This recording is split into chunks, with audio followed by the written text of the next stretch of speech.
Good afternoon, and thank you for joining us for the second panel of our Mindful Law Student Conference. My name is Ryan Podges, and I'll be the chair of this panel on conflict resolution.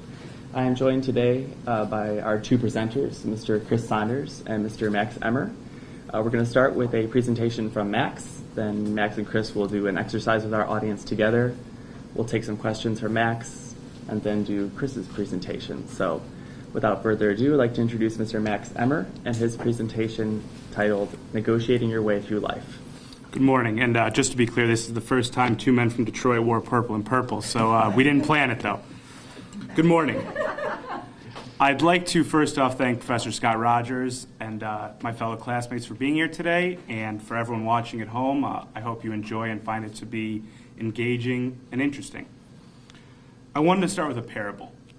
A few weeks ago, I was talking with a young cousin of mine, a girl named Kaylee. She's 9 years old. We were talking, and out of nowhere, she asked me, Max, what is talent? Now, we're educated adults. You think we know the definition to words like these, but I was stumped. I know what talent is. I can look to it. I can sense it. I can describe it. But a dictionary definition, I didn't have readily available. And that first started to make me think about this presentation, this paper. We all think we know what negotiation is, but can you define it? Can you tell me, or can you tell someone else what negotiation is? Briefly, I'd like to use Leonard Riskin's definition of mindfulness to steer this presentation, in which he prescribes mindfulness is a method of present moment, non-judgmental awareness. So when you're coming up with this definition, and when a 9-year-old girl asks you what is talent, we're normally not even in the moment. Normally, I would think to a TV show, a book, a movie, an actor, a teacher, someone who I think has talent. But if I really sat there for a few seconds, thought about the word, and thought about what it meant, I would probably be much more likely to give a good definition. To start, we all think of negotiation as talking, discussing, arguing, yelling, compromising with other people. But I wanted to give a bright line definition, if you will, because I think in terms of bright line rules. So, according to Webster's dictionary, negotiation is when two people try to reach an agreement or compromise by discussion with others. Now, why is negotiation so important for lawyers? As a lawyer, you have to be keenly aware of your role. And one of our biggest roles is that of negotiator. As negotiators, we provide counsel, we provide advice, and more often than not, we are fiercely fighting for and advocating for our clients. In negotiations, there's two very important concepts to think about, and these are positive and negative emotions. And I don't just mean emotions of crying, laughter, or sadness.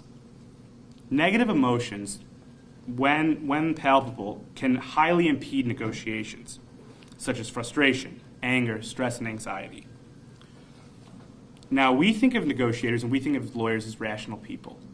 When you're too rational, though, sometimes you keep out emotions. And when you keep out emotions, more likely than not, you're not going to have an emotional resolution. And seeking that emotional resolution is oftentimes when you get people to stop yelling, to stop crying, to stop screaming, and to really come together and have a solution that's good for both people. Leonard Riskin, who we've read a large amount in this class and is one of the leaders in mindfulness and negotiation, proffers the idea of 5 core concerns. And these 5 core concerns are appreciation, for one. We as people, clients, lawyers, whoever, we want to be appreciated. Number 2, affiliation. We want to affiliate with groups, organizations, other people's, a sense of belonging, a sense of community, if you will. Number 3 is autonomy. As much as we want to be a part of a community, we ourselves want to be our own person, want to be independent, and want to at least think we're making decisions for ourselves. Number 4 is status. And I don't just mean driving a BMW or living in a fancy house, but we want to have others recognize our status in that we do something important. We bring something to the table. We bring something of value. And finally, 5, which I previously discussed, was role. We want to have a meaningful role, whether it's as a parent, as a teacher, a lawyer, or a client. Any of these 5 core concerns left unsatisfied can produce negative emotions. And as I previously discussed, negative emotions are usually not good for negotiations. In addition, Leonard Riskin discussed the idea of being responsive versus being reactive. Now, when you're being governed by negative emotions, more often than not, you're reactive. And being reactive is usually part of a habitual response. You're reactive. You're not internalizing the situation. You're not assessing it, thinking about it, and responding like a responsive action would be. So in negotiation, if you can bring that mindful attitude, if you can bring that present moment awareness, you can be responsive and you can respond to the stimuli in the negotiation to better serve your client and to better accommodate those involved. Another article I used heavily in my research and my paper was The Idea of the Mindful Lawyer by J. Patton Hyman. When someone is quote-unquote mindful lawyering, they wake themselves up to situations we encounter. Interestingly enough, there's the theory of avoiding unnecessary resistance. Now, in my life, I know I don't do this. I hit if there is a little resistance, I'm right there. So in negotiation, when you have that keen awareness, you're paying attention to what your client's saying. You're paying attention to what the opposing counsel is saying. And when you really analyze it and you really assess it, you can think about maybe this isn't so important to my client. Maybe I don't need to hit this roadblock. I can wait to pick my battles here. When you're a mindful lawyer, you lose the whole rigidity and inflexibility of, the negative emotions of a negotiator. When you're so rigid and so inflexible, you can't adapt to the situation and you can't be a more creative problem solver. When you're a mindful lawyer, you are not trapped in your habitual thought patterns, which in my case are not the best of patterns. You are certainly open to more possible solutions because of your creativity and your willingness to look holistically at the situation. And finally, when you're in negotiation, especially as a lawyer, your job is to be a deal maker and not a deal breaker. If you realize these emotions, if you try to appease both parties and limit and control their negative emotions and come to a plausible and effective resolution, you will be a deal maker and people will want you to be their advocate and negotiator. Now, Mr. Saunders and I both did extensive work with the idea, and we discussed it in class, of Scott Peppett's Can Saints Negotiate? So going forward, I'm going to discuss it a little, and then we have an exercise we're going to do together with you, and then that'll lead nicely into Mr. Saunders' presentation. But the idea is this. If you're a saint, can you be a great negotiator? Can you be that proverbial pit bull we always talk about and see in the movies and read about in the papers? If you become a saint, as Mr. Pepe calls it, and you practice mindfulness, he believes you will become deeply ethically committed. And he believes that deep ethical commitment will prevent you from being as competitive as you once were and as partisan as you once were. Two things he holds, and many as well, are critical in being an effective negotiator. In addition, if you become this saint, will you still be able to use deceptive practices that many people use in negotiations? He points out that you probably will not. The saint commits to both honesty and fairness, and while this world is in short supply and the more people that do, the better, do you really want your negotiator, your advocate, when your butt is on the line, their number one and number two principle to be honesty and fairness? I want a lot of people to have that, but I don't know if I want my negotiator to be that. Now, we have a little exercise. So I want you all, and you at home basically, I'm going to ask a series of questions, and I want you to think about who I'm asking about in your life, and then you'll see where this takes you. So I want you to, while you're sitting there, I want you to think about everyone you know. Parents, friends, lawyers, doctors, cousins, whoever. Think about the people that you know. And once you kind of have a mental image of that group, I want to narrow it. I want you to narrow it a bit. I want you to narrow it a lot, actually. Who do you think is the best person you know? I'm going to give you a few seconds. And I know best might be a vague or ambiguous term. And we're going to give you a few ways to narrow that down. But I want you to think about the best person you know. I want you to think about a person and pick a person whose moral compass is unshakable. And now Chris is going to narrow it even further, and we're going to see who all of you pick. So we're talking about someone whose moral compass is unshakable. You also want to think about somebody who has immovable ethics, someone who, in the time when they face the most adversity, or the time when they might be able to act in their own self-interest when no one else is looking, would not do so. And lastly, someone who's considerable and kind, pensive, intelligent, and well-informed. Someone who embodies all of those qualities. And do you have a person in mind, or at least a couple people? Now I want you to ask yourself, and don't give them the benefit of the doubt. Don't rationalize. Don't make excuses. You've got the most important case or matter that's ever affected you. This person you're thinking about, would you choose them to negotiate for you? How many say yes? How many say no? About evenly split. Now Chris is going to talk to you more about the saint and why you should or should not use them as your negotiator in the future. Thanks a lot, Mr. Emmer. I guess I'll start off by saying that the short answer to the question that Mr. Emmer left off with, can saints negotiate, I think is yes. I think that you've got to learn how to strike a balance between having ethics and being what most people would consider a sharp negotiator. So to introduce this topic, I want to make sure that we understand how I'm going to flow through this. First, we're going to start off and talk a little bit about negotiations, probably dovetailing a little bit off of what Mr. Emmer is saying. Then we're going to talk about ethics and what governs the rules of negotiations. And after that, we're going to talk about how mindfulness can be an effective tool for practicing ethics in negotiation. And eventually, we're going to move into different styles of negotiations, and I'm going to break down Pepe's article a little more. So I'm going to start off with a little example, a little hypo. This comes from Clark Freshman, who's very big and also a leader in mindfulness and does a lot of work with negotiations. He walks into his boss's office, and he's thinking about negotiating a raise. He wants a raise. He feels like he's done enough work to deserve one. So he starts off, and he starts with small talk, and then he mentions the feeling that he deserves a raise. And his boss sort of waves it off, ignores him, and reverts back to small talk.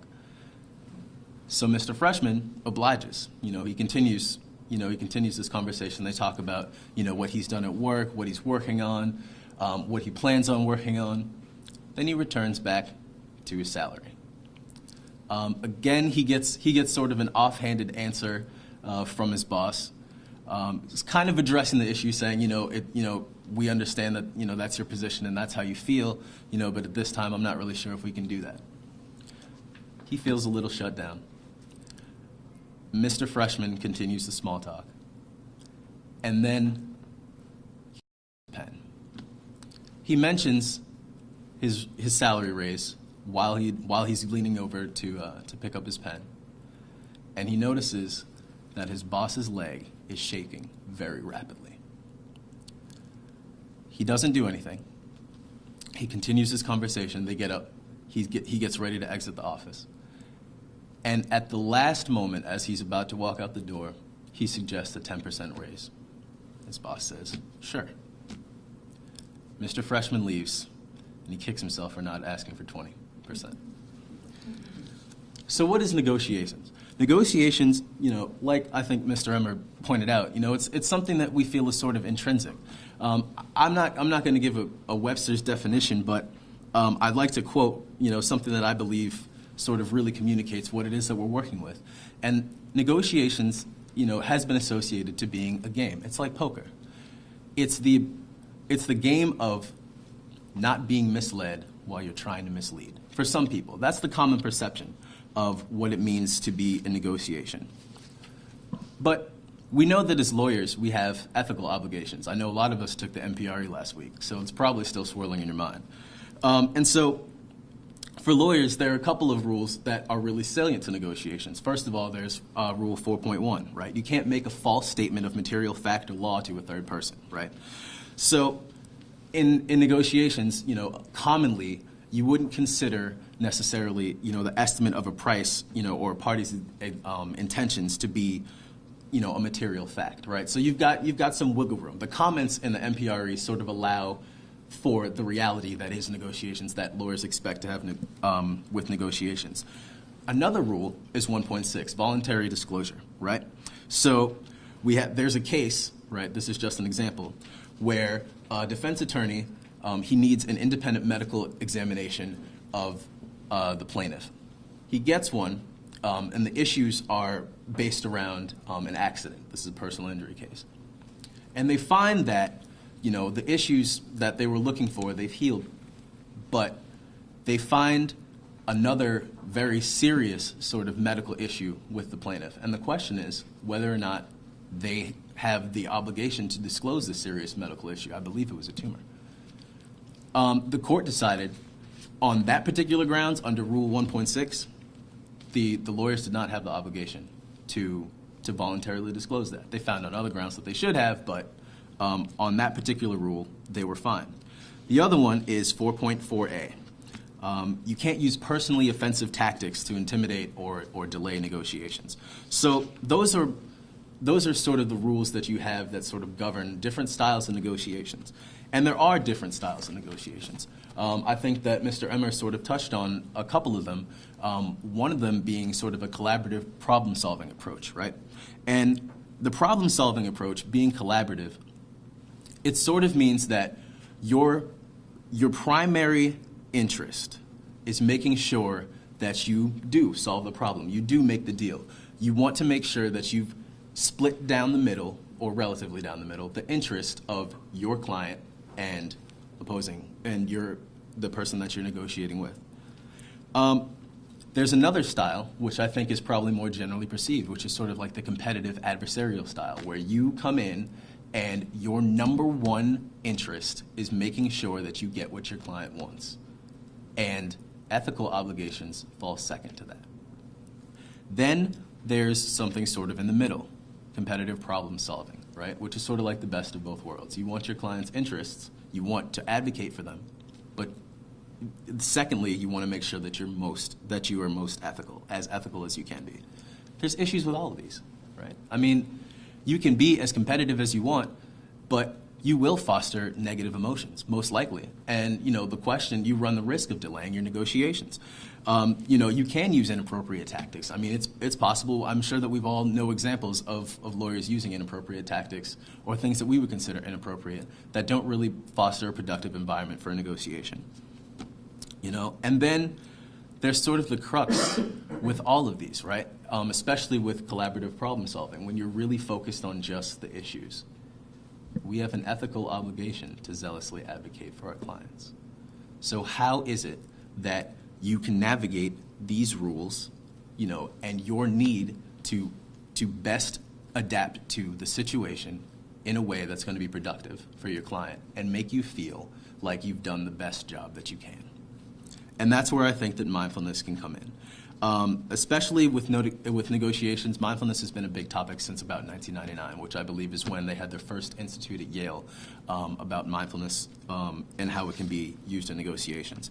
And I think that one of the authors that I found that sort of talks about what mindfulness can be applied to is promoting truthfulness, sort of this idea of making sure that you aren't coming in with these preconceived notions of how you were going to conduct negotiations, right? Because you don't want a lack of truthfulness. If there's not truthfulness in negotiations, then you're going to have a very, very difficult time getting the other side to reason with you. If they don't think that you're being truthful, they're going to fact check everything that you say and everything that you do. They're not going to trust you, and that's not productive. So what Mr. Pounds sort of suggests is that mindfulness promotes truthfulness because you have a deeper personal understanding of yourself and the nature of what you're doing, right? And that by itself is going to sort of inspire people to have higher ethical considerations, right?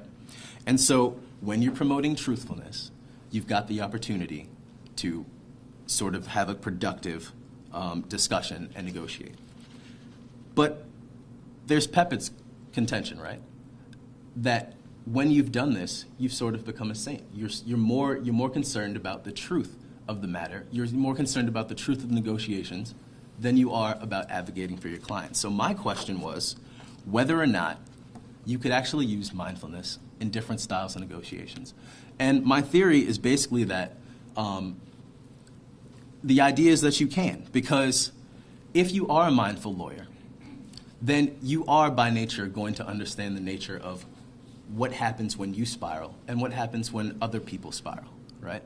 So if you are going to be a competitive negotiator and you want to focus on what you're going to advocate for your client, and that's going to be your number one concern, if you're a mindful lawyer, you're going to understand that that is your objective.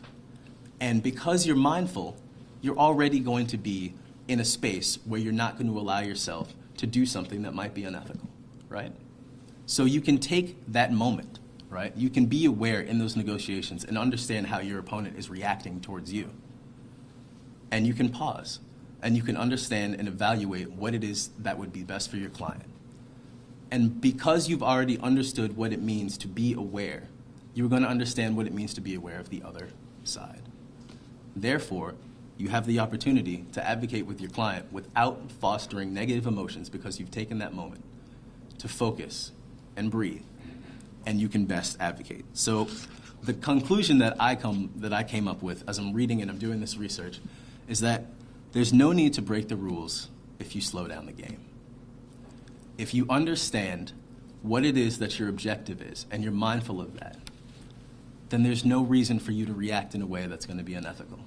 But that doesn't mean that you have to forego the ability to truly advocate for your client if that's what you need to do in that particular situation.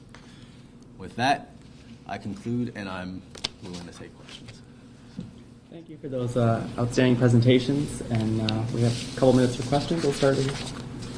Question for Mr. Saunders. As you said, generally the rules of ethics and professional conducts by which we are asked to adhere allow for some puffery and some looseness when it comes to negotiation and indeed probably other areas of litigation. And so my question is, in your view, does mindfulness allow for that same kind of looseness, or does mindfulness perhaps even set a higher standard of ethics that doesn't is a better way to practice?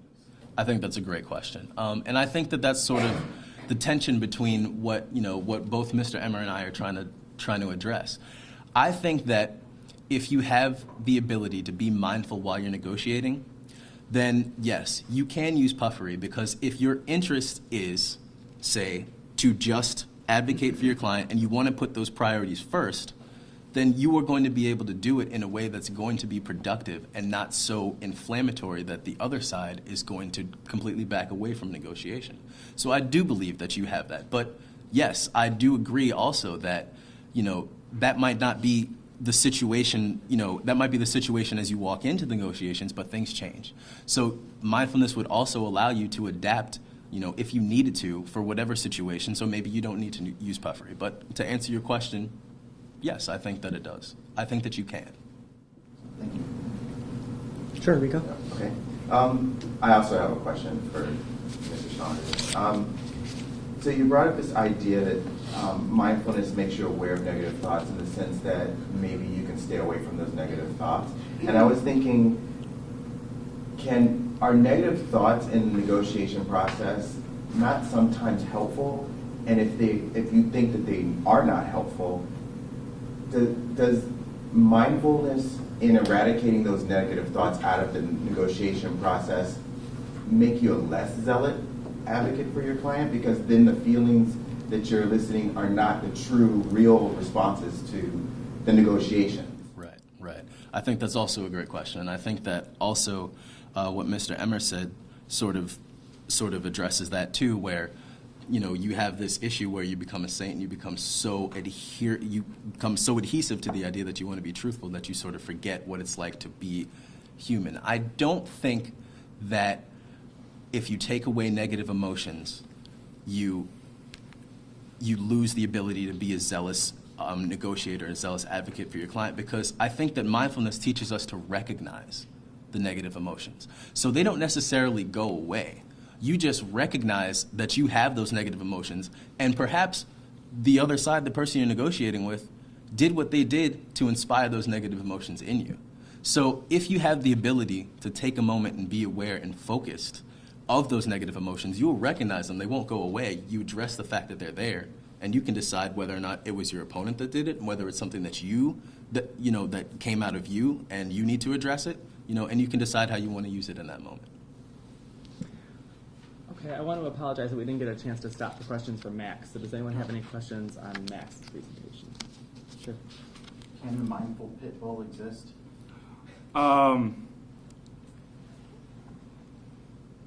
Personally, I think that's a really good question. I think that someone like Leonard Riskin might be better apt to answer it, but I'll say this. I think the practice and the experience of mindfulness adds a lot of positive value to not only one personally, but one professionally. And I think quite possibly all that added value outweighs what is lost. But I think it's naive to deny that with that added value, that there isn't some competitive spirit or some, partisan, zealous advocacy that might be lost in that way. So can a mindful pit bull exist? I think it can, but I think we have to manage expectations at how ferocious that pit bull might be. Well said. Okay, we probably have time for one more question, if there's anything. Yeah, Erica? So, Max, I've known you now for 2.5 years, and I've seen you in a number of situations, and I'm curious, we had this parking situation earlier this semester, and you were telling us the story of your conversation with the parking director at the university. And I'm curious if through the course of your paper you've reflected on or maybe even used any of the techniques that we've learned in class in your negotiations and getting through daily life. Well, I'm a pretty immature student, if you will, so I haven't been able to use the practices that much or that effectively. And yes, I do fly off the handle, but one thing can be said. I think for me at least, if I'm in a situation like that and I at least stop for a second to think about what I'm saying, who I'm saying it to, and how they're going to react and how I should react, if I even stop for a second to do that, then I think that's progress. And it might be baby steps, but I think in a life-altering system such as mindfulness, when you're beginning to practice it, I think baby steps are all you can ask for at this juncture. Okay, we're out of time. I want to thank you for your questions and thanks Chris and Max for their presentations. And,